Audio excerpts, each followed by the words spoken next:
Hello and welcome everyone. I'm Rupert Blackstone, Chair of the Energy Environment Sustainability Group at the Institution of Mechanical Engineers, and I'm pleased to introduce this month's webinar, Never Mind the Greenwash, Here's the Transition. This has been put together by Daniel Kenning and Ian Arbon and is to be presented by Daniel Kenning. Ian will support Daniel in answering questions at the end of the presentation, which will last about 40 minutes. Ian and Daniel are both past chairs of EESG and have wide and deep experience of sustainability in engineering. Daniel Kenning is Director of Splendid Engineering and Ian is Senior Partner of Engineered Solutions. I've worked closely with both Ian and Daniel for over 20 years on the EESG board and know them to be great people to address the issue of greenwashing. As we go through the presentation, please pop your questions in the box on your screen, and then we'll pick them up after when the presentation ends. And I'll now pass on to Daniel for the presentation. Thank you, Rupert. And you should be able to see the screen now. So never mind the greenwash, here is the transition. So what I'm just going to let you know what we're going to cover today. We're going to look first of all at what is greenwash, quite briefly, because this has been covered by a lot of other people. I'm going to mention a couple of the other organizations who've been looking at how to tackle greenwash. One of the really important things I'm going to look at, which I think has been covered less well elsewhere, is why exactly does greenwash exist? And when we've looked at why greenwash exists in the first place, we can start looking at the risks that greenwash increases. And then the most important part is how to respond to greenwash. And in consistent with my initial graphic, we're going to respond to it with the transition. So I'll talk about that later as well. So that's what we're going to cover. So first of all, what is greenwash? The word itself, it is based on the existing word whitewash, and whitewash means a deliberate attempt to conceal something unpleasant or incriminating. And the point is that it's a deliberate concealment.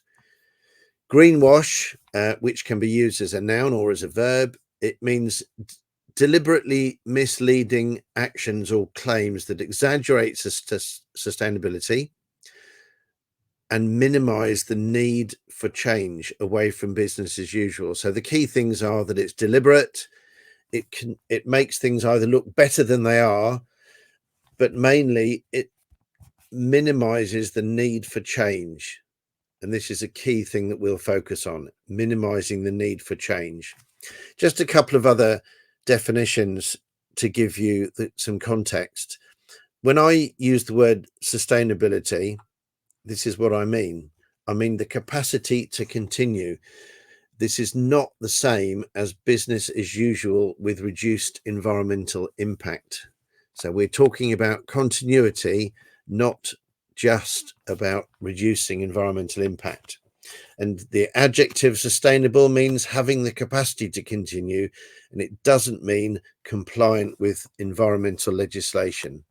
So those two important definitions underlie everything that I'm talking about today. Okay, so greenwash is an attempt to minimize the need for change away from business as usual. And here are some examples of the kind of messages that you'll hear, however they're dressed up in an advert or a meme or a statement. A typical one is that business as usual is good and change is bad. And that can be dressed up in many, many ways. Then we can say, good people agree with us. And this is an example of this would be when somebody aligns themselves with a respected organization to share their message that of business as usual is good and you don't need to change. And organizations like IMechE have to be careful of this one, that good people agree with us.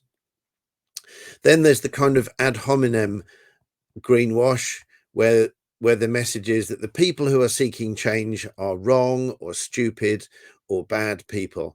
So this might be where the people who are seeking to make change are dismissed as just protesters, or even we've seen recently the people who are seeking change because of climate change are labelled as criminals. So this is an example of greenwash. There's another typical message which says, we're already sustainable. Look, we have a badge. And there are many, many badges that you can seek to gain, which can make you look as if your organization or your products are sustainable. And this is one of the oldest forms of greenwash that has existed. There's another message which says that change means going back to the bad old days. So you might be told, or you might hear the message that if we don't carry on doing what we're doing, we're going to have to go back, and we might have to go and live in mud huts or in a cave, or we might have to start wearing hair shirts. So that's another greenwash message to look out for. Another typical one is incremental improvement is the same as sustainable. We're making changes, so therefore everything's fine. We're making a 3% improvement every year. Look, everything's okay. Another example of a message is there's only one issue and it's this one, not that one. So you might hear that in response to a broad issue of sustainability, which, as I said, means continuity, there might be very strong messages about one issue, like, for example, carbon dioxide emissions, or clean air is a typical one. People might talk about the things they're doing for clean air, but not the issue of climate change or biodiversity loss or global inequality. Another typical one, which we see a lot of, is that individuals are responsible and we only provide what is demanded. So this is typical example of this is when you might say here, sustainability reduced to choices about what things you can buy. So purchasing decisions is minimizing the whole issue down to one small action. So those are different messages that you might hear in different forms. And there are also different levels of greenwash, and a typical one that you might hear most of is where corporations are influencing the public, and very often that's even reduced to the buying public. So there'll be messages saying, oh, you've got to buy this or you've got to buy that, as if the only thing anybody does to make change happen is choosing what they buy. Another level of greenwash is where corporations might seek to influence government policymakers. And so this in turn is designed to pressure policymakers into influencing the buying public or helping corporations. So part of this is natural behavior. It's natural for the government to support businesses, but what greenwash is when instead of supporting businesses to become more sustainable, they're supporting businesses to continue business as usual. So in that simple diagram there's a group of people missing, and that's the professionals, that's us. And I'm assuming that a lot of people listening today are professional engineers. So the question is, what is the role of professionals, including but not only engineers, in tackling greenwash? And I wonder why we are left out of the discourse. Maybe it's because we actually can bring about a lot of change. Let's hope so. So that's a little bit about what greenwash is. And the reason that I'm only looking at that quite briefly is because there are lots of others who are doing the same. And I'm just going to show a very small number of examples. But if you Google greenwash, you will find there's an awful lot of work being done on this, but mostly on how to recognize greenwash, how to spot different kinds of greenwash, and some are addressing how to make sure that you don't do greenwashing. There is not so much on what professionals can do in response to greenwash, which is what we'll get to. So one example is the RSK group ran a webinar recently, and I've put the link there, which you can get later. It's a really good webinar. It's nearly all about how to spot greenwashing. And the typical thing is when you're buying something, you look on the label, and if there's a very vague statement like that one there, same ingredients but in green, then that is very likely to be a unsubstantiated statement and therefore greenwash. It makes the product look better than it is. Green ink is a very common feature of this kind of greenwashing. Another organization who've been looking at greenwashing is Planet Tracker, and they've created a really helpful breakdown of different greenwashing strategies, which they call these different names. And this is really helpful because it shows that you have to be aware of and think about the more sophisticated ways of greenwashing that are going on. So that's Planet Tracker. Another one is Future Build. So this is an example from the built environment. And Future Build, their approach has been slightly different. They're looking at how can you as an organization, mostly in the built environment sector, avoid doing greenwash. And one of the key things they found working with the stakeholders that they worked with was that greenwashing is seriously considered problematic. So those are different approaches. Another approach that doesn't seem to be very visible is the ISO 14020 family of standards. These sit inside the 14,000 family on environmental management systems and how to run environmental management systems. These have existed for well over 20 years, and I was teaching these 20 years ago, and this is how to make sure that the labels and statements and declarations that you make are not greenwash. And the interesting point to make here is that the ISO legislation is voluntary. It is a legal framework, but it's voluntary. You don't have to follow it. And the fact that hardly anybody's heard about it, and I have not heard the ISO standards mentioned in the greenwashing webinars that I've joined, suggests that the ISO tools are not being used. They're being ignored. So something we could do possibly is to make much more use of these existing tools. So that's a bit about other people approaching greenwash. So the really important thing I want to get to now is, why does greenwash exist? Because if we know why it exists, we can start to address that reason to overcome it. So I mentioned that greenwash tends to be in the form of messages saying you don't need to make any change. We want to prevent change. We want to continue business as usual. So let's ask ourselves, why do people try and prevent change? Why do people try and influence your behavior? And why do people try and continue business as usual?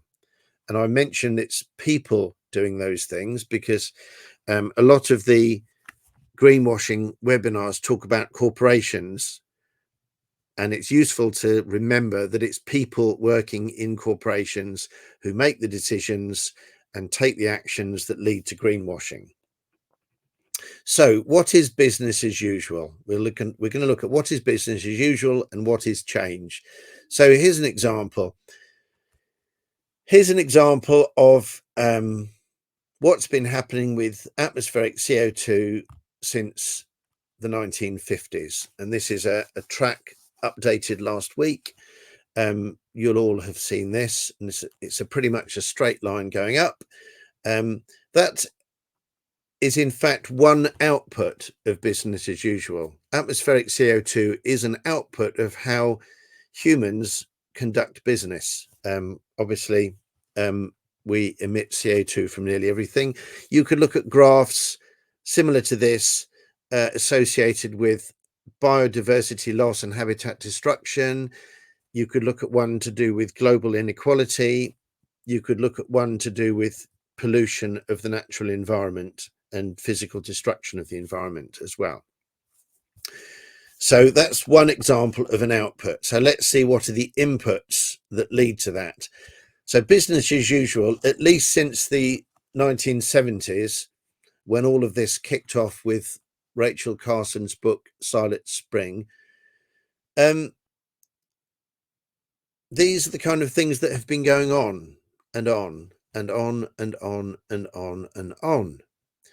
These are the things that have been happening to try and bring about change. But so far, nothing has changed. So business as usual is all of those things happening, but we're still getting further and further towards sustainability problems and potential collapse, very likely collapse. So that's what business as usual is. Let's have a quick look at change. That business as usual. Oh, hang on a minute. I've got another example here. Just to illustrate this, imagine we're talking about different organizations, different businesses, and we all exist and we all operate within our operating environment. So imagine your operating environment is that nice straight road, and the engineering solution that you operate is one of these. So imagine you are driving one of those cars and it's perfectly suited to your operating environment. And this is a bit like if you're running a major corporation or a manufacturing corporation, an engineering business, you might be perfectly suited to the operating environment that exists at the moment. But what happens if you look ahead and you see that this is happening to your operating environment? There's suddenly a corner. Now, you don't have any choice in the nature of that corner. So what happens if you're driving that particular car, which is uniquely designed and adapted to straight lines? It's going to be quite a frightening situation. And it's the frightening characteristic of the situation, the fear, which is really important. It doesn't mean that your engineering was wrong or is wrong. It just means that you need to change your engineering. And what you need for this new operating environment is one of these. So the situation we're in is that we all together as an industrial society are facing a change in the operating environment. We've been going in a straight line since the Industrial Revolution, and now we've approached a corner and we're in the wrong car. And so if you believe you're on a straight road, how scary is the idea of turning the wheel?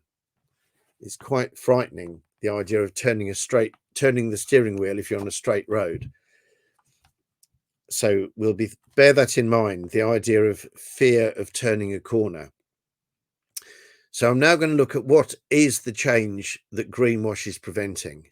And this is a diagram I like to use. Hang on a minute. There we are. Imagine a railway track and you've got a set of points and you can either go straight on or you can change direction.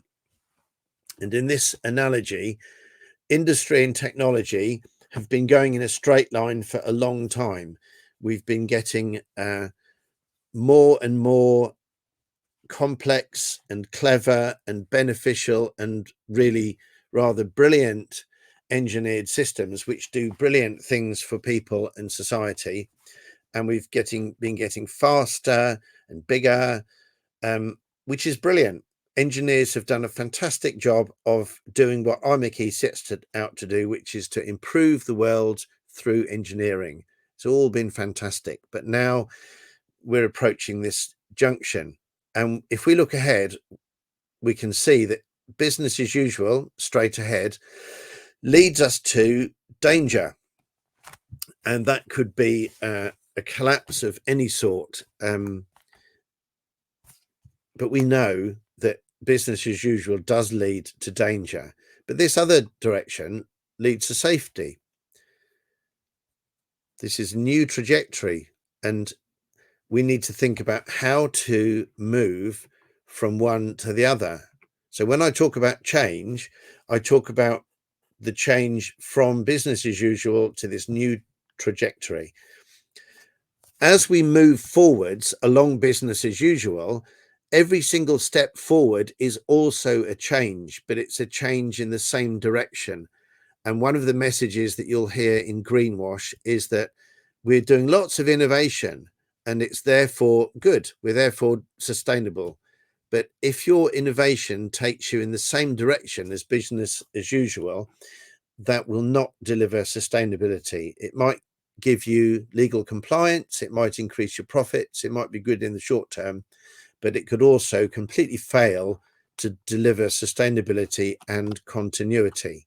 So on this diagram, the line that leads towards safety is the line that leads towards continuity. So if you change direction on the railway line, you can continue the journey that you were on, and you can reach your destination and carry on with the rest of your life.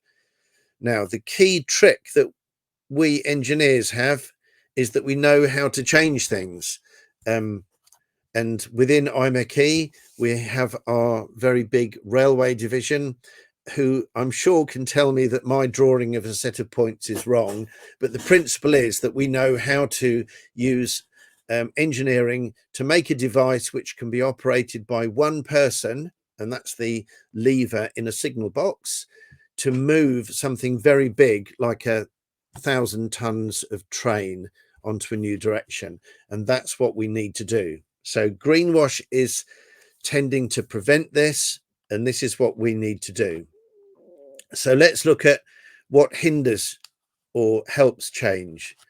Now, whenever you identify a required change of direction, you can always identify forces that will help that change and forces against the change.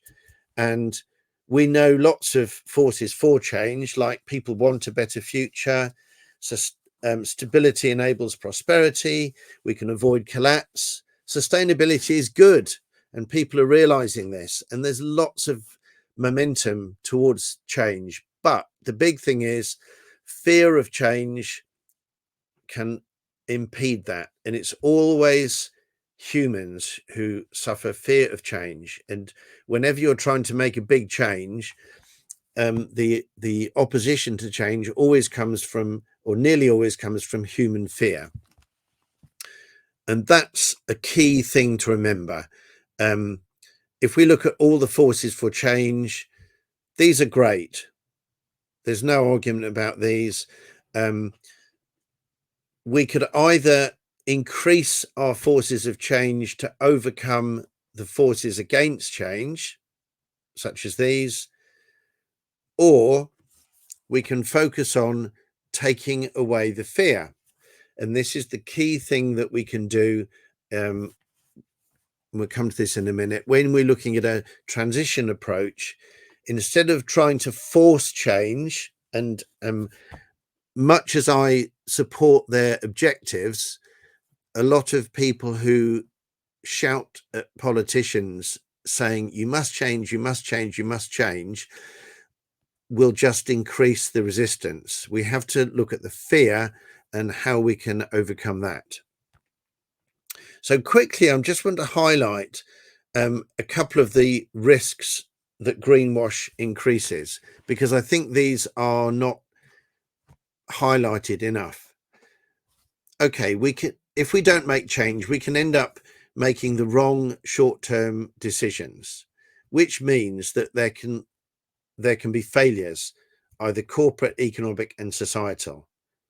This is kind of obvious. But more importantly, we can miss possible opportunities that are good, that are positive.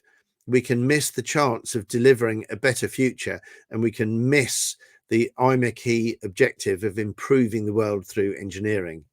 The fourth bullet point there about professional liability, this is an important one, and I'd like you all to consider this. A lot of people have professional liability insurance. Now, what is the situation if you call yourself a sustainability expert or professional or consultant, and you give people advice which might help them to comply with legislation or increase short-term profits?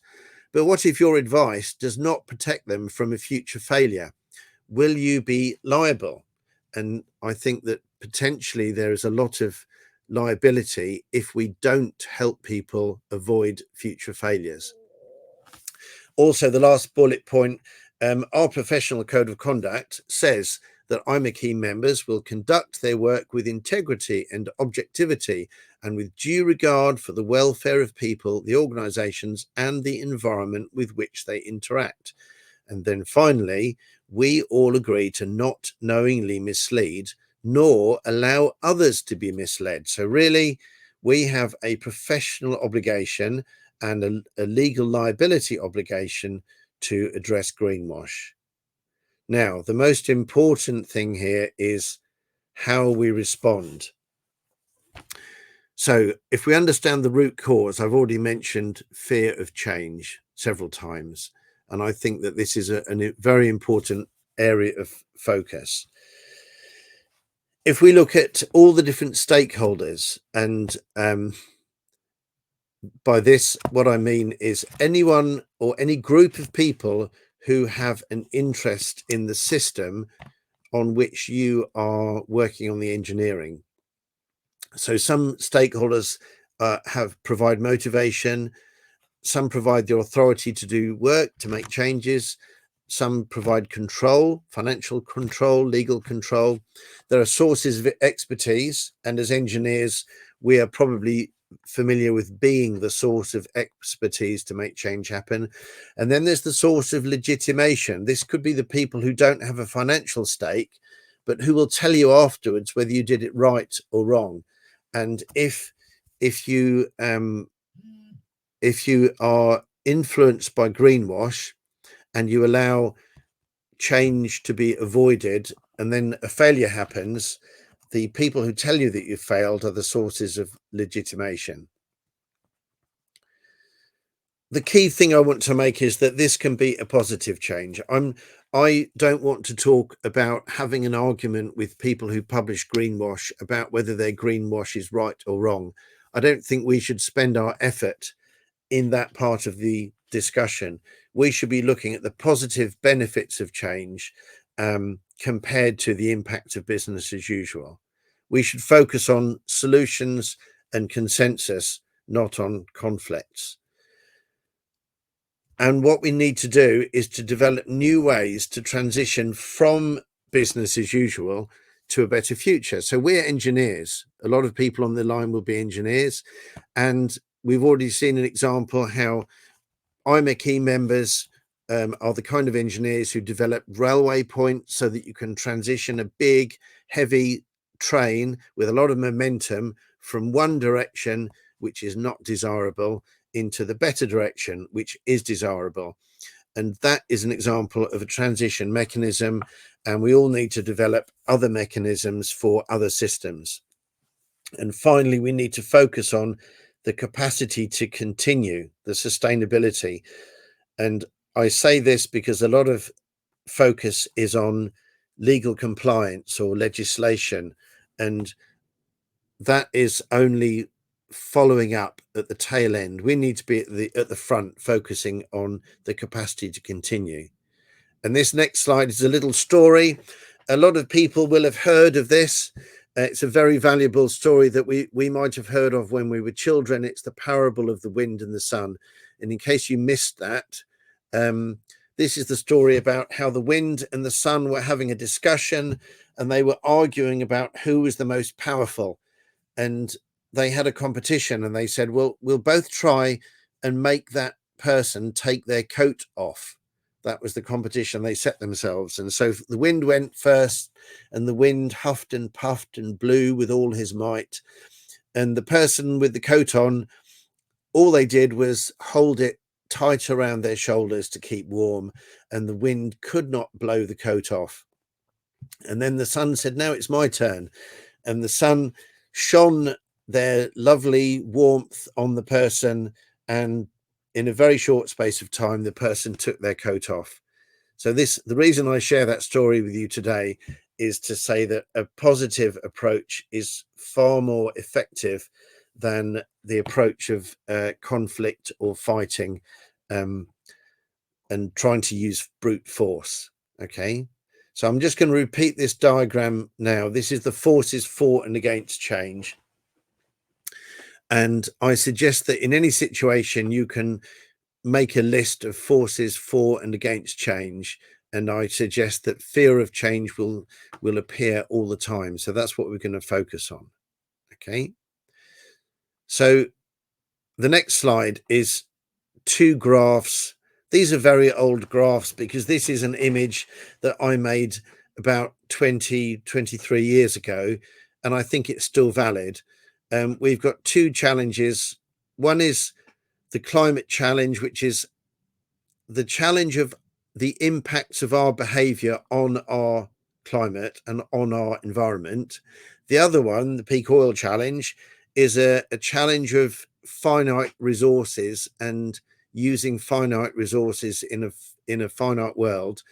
And we have the challenge that this is the environment and a constraint of the environment impacting on us. So one is how we impact on the environment, one is how the environment impacts on us. And in both of them, we are effectively at the very top of the curve. It's like we've climbed up to the top of a mountain and we need to get down. So we've both got a challenge of changing from an upward direction to a downward direction. But I'm going to focus on how that downward direction is positive. It's not a failure. It's not a negative thing. It's not a bad thing. And so here's a few points about how we can create a positive vision. So I want you to think about whichever system you're working on. In a positive vision, the whole system will work. The whole system will be consistent with the future operating environment. And you'll be able to meet needs now and in future. The word needs is really important in this context because often we are instructed as engineers to meet desires and wants rather than needs. But if we focus on needs, that will actually help us to make a positive future vision. And again, aims like stability, prosperity, safety and security, all of these are part of a different positive future vision. And when you're looking at a whole system, we should aim to use inherently sustainable parts to build up the whole. We should minimize dependence on things that are not dependable. So finite resources, we should not depend on them. We should minimize dependence on finite resources. We should minimize our vulnerability to external changes. This means if the road ahead is going around the corner, we should make sure that we're not going to crash as a result of that external change. We need to change our direction to suit the external environment. And again, maximizing the opportunity for continuity. So this diagram here shows, this is a model we use to describe transition engineering. And it's basically a graph where upwards is increasing resource use, but increasing economic growth, and time goes along the bottom. And in number order, 1 is our history, and the line goes up to the present day. And in most things have been growing. Our resource use, our economic growth has been growing. Number 3 is the alternative futures if we make incremental changes. And these all lead to problems or limits or collapse of one sort or another. Number 4 over here is our positive vision of the future. If we define and describe a positive vision, we can then do number 5, which is backcasting, where we look back from the future and describe the journey we will have to go on to reach that future. That isn't new. That's a standard management practice. Number 6 is a small change, which we call a trigger change, which is how to get out of the rut. And we as an industrial society are very, very much stuck in a rut of economic growth and new technology, faster technology, bigger technology. So we need to think of projects that enable us to get out of that rut. And we call those shift projects.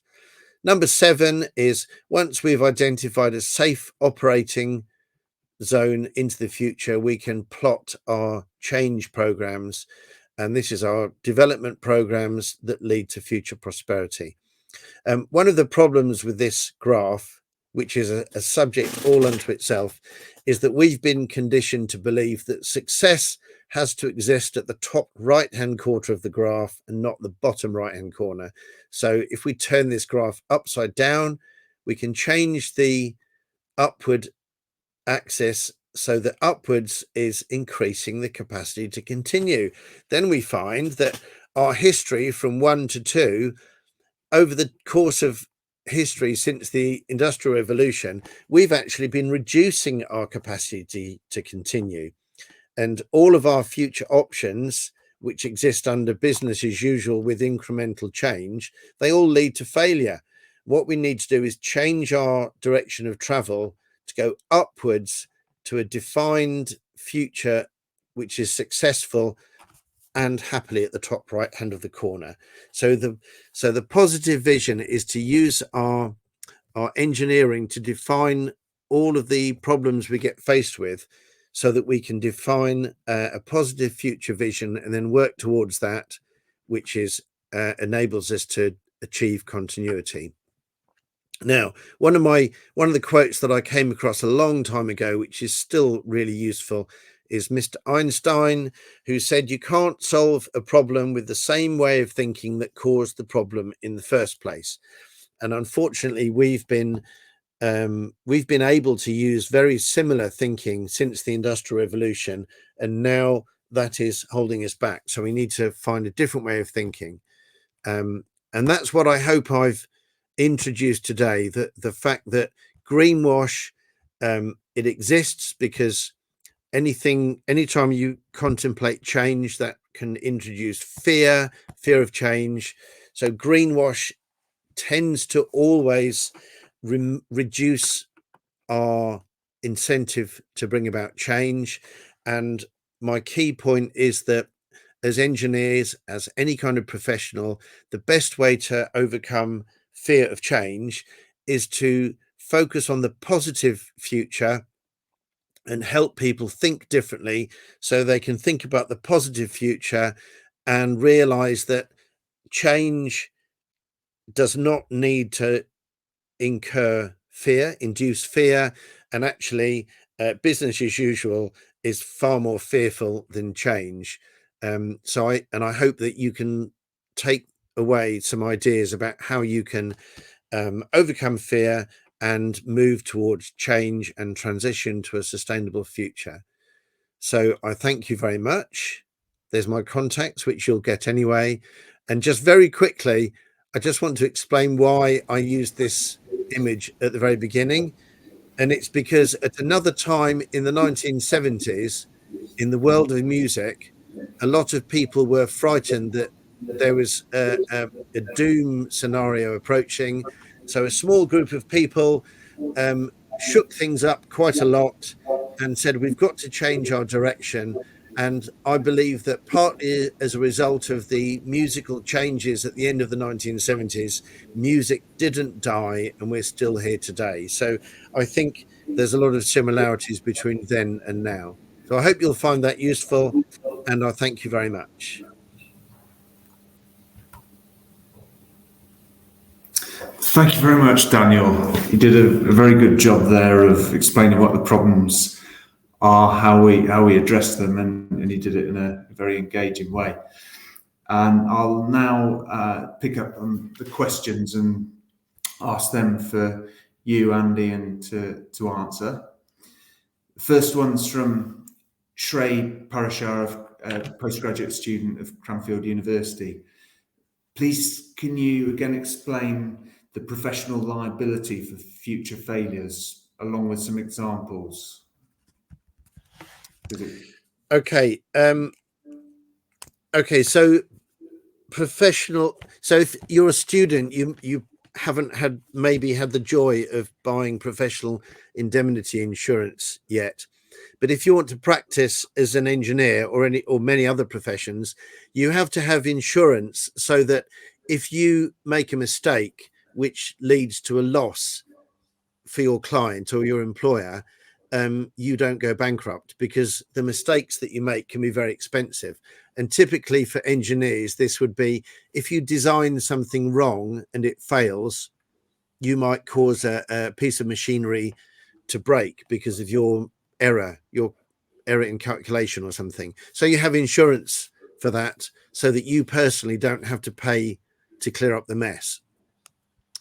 My conjecture, and I realized this 10 years ago, was that a lot of sustainability consultants with the name sustainability in their title are advising clients on how to comply with legislation, but not how to be sustainable.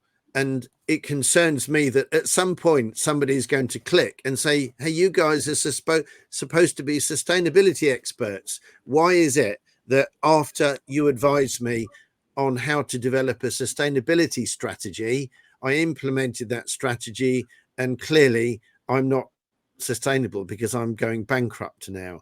And that's the risk that I'm referring to. If you call yourself a sustainability consultant and you don't advise people how to be sustainable, only how to comply with legislation, they could hold you liable. That's my concern.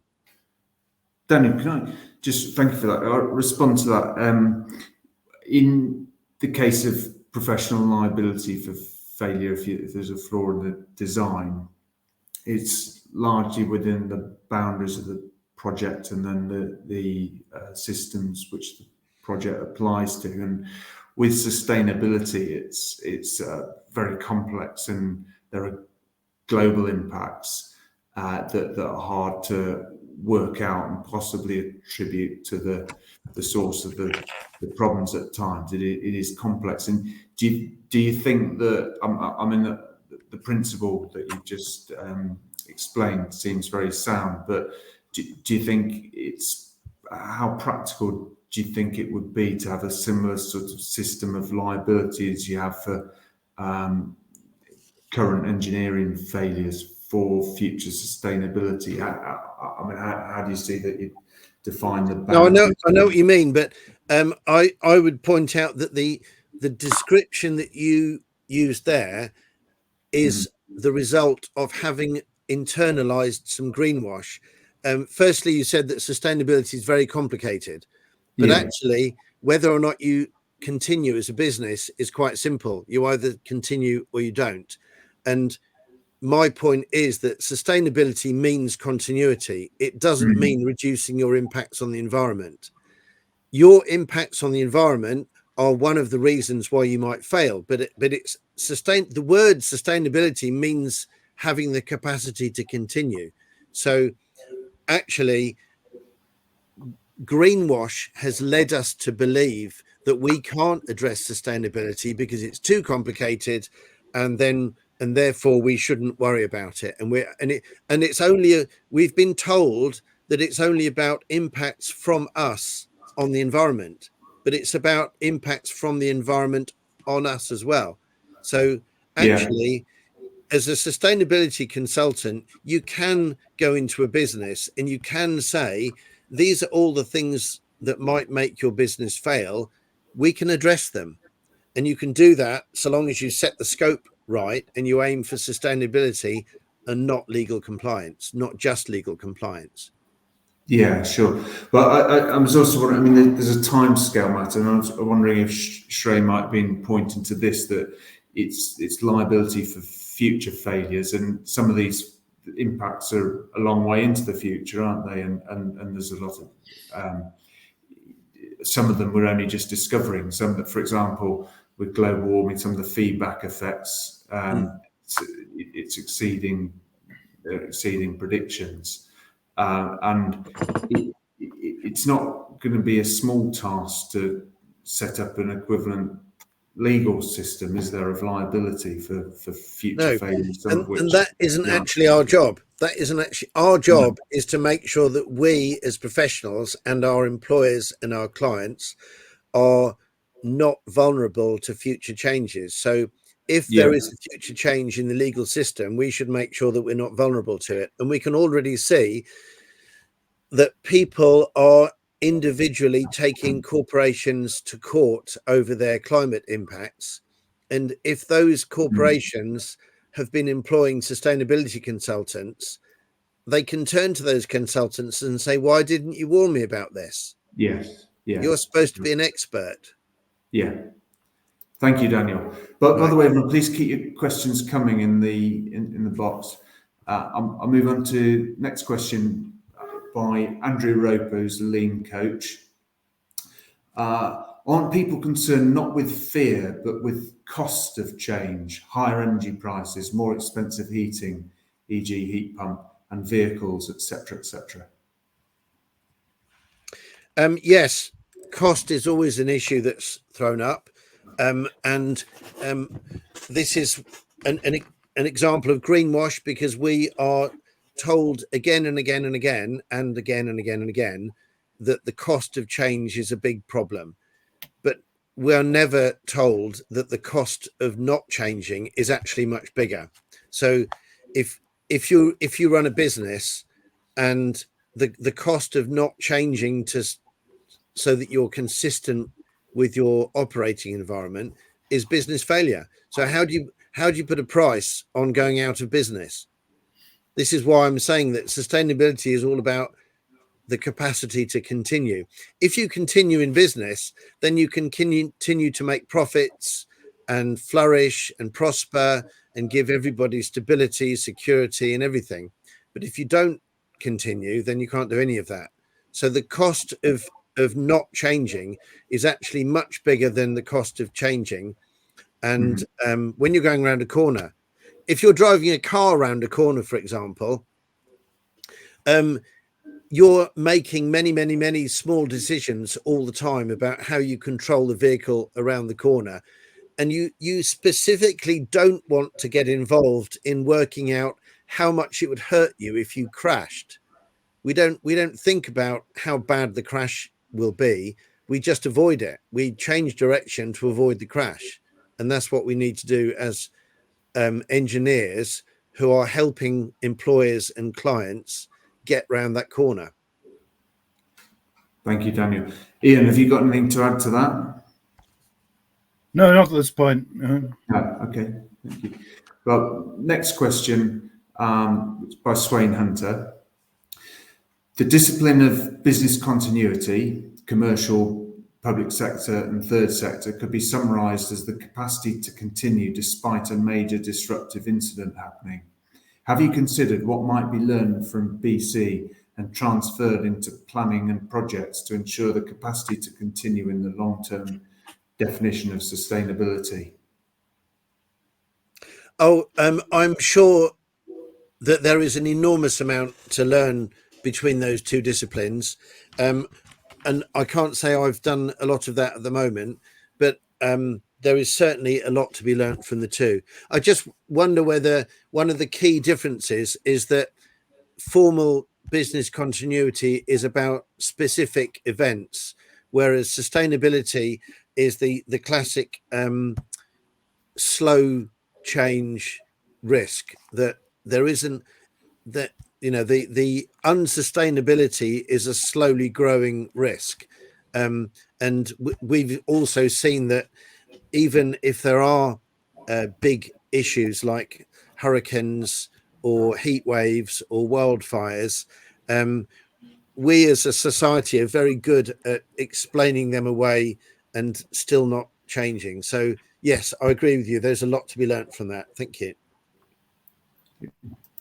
Next question is from Mark Edwards, Head of Sustainability at Gatwick Airport Limited. The presenter is completely disregarding the Brundtland definition of sustainability and everything that has followed up to donut economics. Ironically, given the title of this session, I would suggest that the talk is now not effectively representing work on sustainability, which includes economic, environmental and social issues. As a sustainability practitioner for over 10 years and a chartered mechanical engineer, I am very concerned. And then I'll just follow up because Mark has also asked another question, and maybe you could just take the two from him at the same time. Again, a lot of sustainability measures actually result in cost reduction, e.g. less resource use, less waste generation, less energy use, etc. This is the prevailing argument made by sustainability practitioners in generating business cases. Again, this is a misrepresentation of the definition of sustainability. Would you like to respond to? Yeah, sure. It's interesting referring to the Brundtland definition, because that says Grohal and Brundtland came up with the definition that sustainable development is development that meets the needs of today without compromising the ability of future generations to meet their own needs, which is exactly what I'm talking about. And specifically, I talked about needs because Brundtland didn't talk about desires or wants. He talked about needs. And she talked about future generations, and that's exactly what I'm talking about. I'm talking about being able to continue to meet needs now and in the future. So I think the Brundtland definition is completely consistent with what I've been saying. So I'm not sure how that is a problem.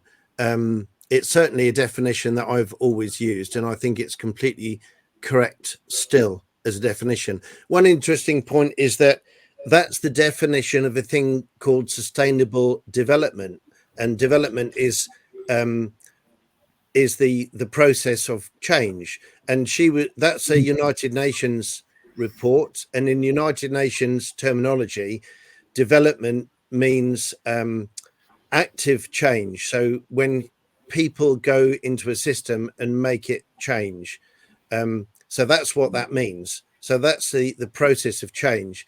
The definitions I put up earlier were about sustainability, which is the end point of a process of change. So sustainable development is a journey and sustainability is a destination. And as far as I can see, they're completely consistent. But I'm happy to follow that up later. The next one was about, sorry, Ian. If I could just come in there. I completely agree. I don't see anything.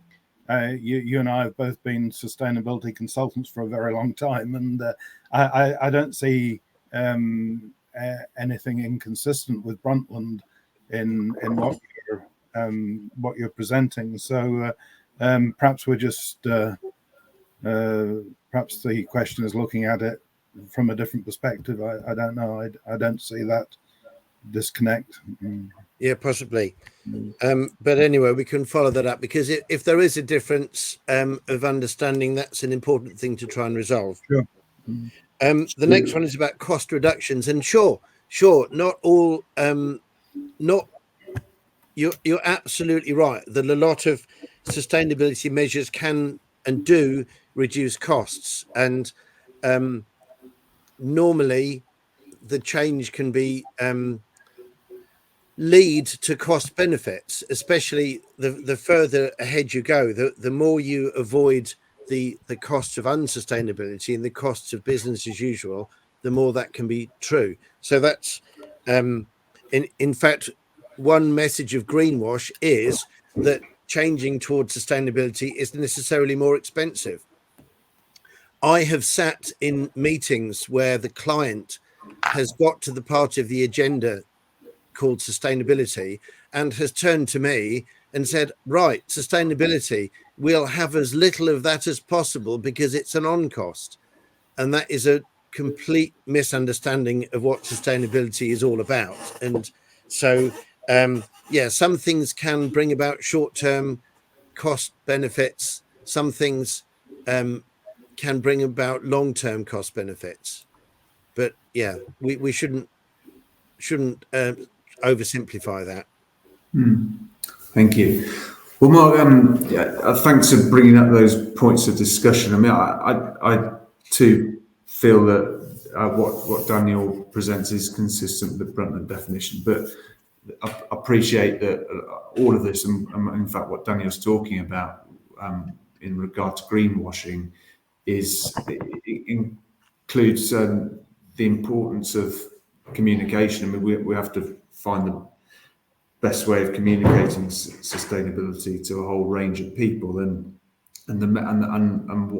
what the values that I believe Daniel holds haven't come across to you for whatever reason, and hopefully his and Ian's answers will have helped allay some of your concerns. But you're a chartered mechanical engineer, head of sustainability. I mean, it'd be great to discuss this with you further. So if you'd be happy to get in touch with the EESG and discuss these points further, we'd be very happy to pick them up with you and understand your point of view and what matters in your field, which is really important in aviation. I mean, that's something we'd be very keen to talk about. So please get in touch. Right, next question is from Adam Grady, who's principal engineer at Black & Veatch. I work in offshore wind, and we were recently asked to tender for Greenvolt, a floating wind project which will power offshore oil wells in the North Sea. This is clearly greenwashing, but will reduce emissions whilst enabling the production of oil. What is your opinion on such a project? I think that might be a bit too specific, actually. You might have to explain to me why that particular technology is why. I mean, why do you consider that to be greenwash? Because that's well, not because, well, I think what Adam's saying is that they're powering offshore oil wells, so they're using renewable energy to power offshore oil wells. And got you. Sorry, yes. The is they're making out that it's green oil production, but so this is one problem is they're producing oil. So this is a bit like putting solar panels on the roof of a petrol station forecourt. That's right. Yeah. Fine. Yes. I mean, it is an example. You're right. Of it. If you do that, then you can maybe argue with policymakers or the public that you're doing fine, and therefore there's less impetus to change. But if we go back to the definition of sustainability as continuity, the capacity to continue, if you run an oil rig and you're an oil company in 2023, the change in your operating environment, your business operating environment, that is a risk that might cause business continuity problems, is not the lack of renewable electricity to run your oil rigs. And I'm sure if there's anyone online who works for an oil company, they will know what their business risks are. And it'll be something like, on the supply side, it'll be something like the difficulty of accessing the oil. It'll be something like that. Or it'll be global legislation about climate change. It won't be whether there are photovoltaic cells on the roof of the petrol filling station. So it's the important thing is, if you're a practitioner working for a client or a company, you need to understand what are the actual things that threaten the continuity of that organization, and then deal with those. Solve the problem that needs solving, not the greenwash. Yeah. Ian, have you got any thoughts on that as well? No, I agree completely. Yes. Right. A question from Rebecca Selleck, Director of Selleck Rail Limited.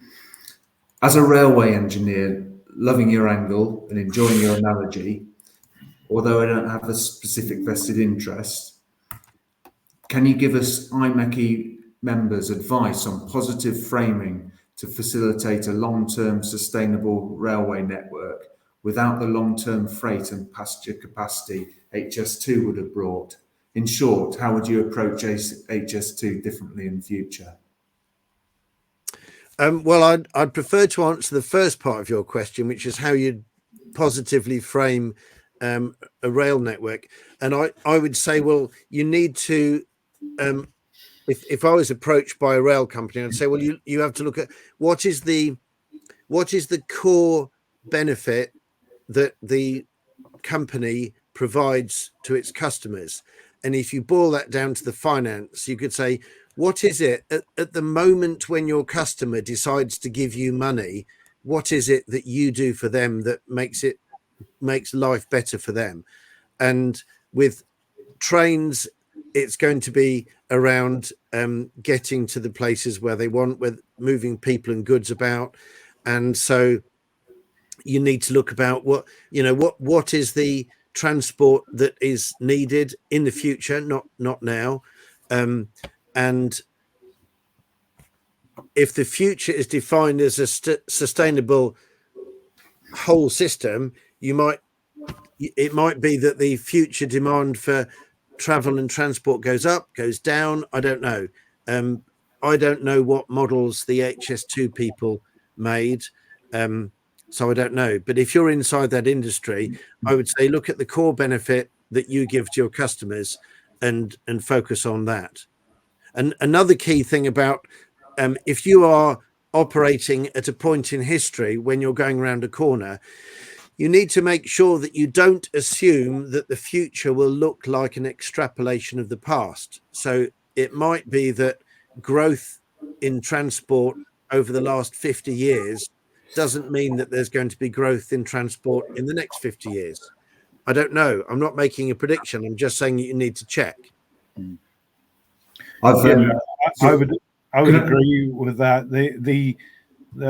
I think what you've been presenting is all about whole system thinking, and it's often difficult to see where the whole system thinking has been by all parties involved in HS2, and I think that's one of the problems. You've got lots of people who want it or don't want it for different reasons, but not looking at an entire system, and that's probably why we're where we are.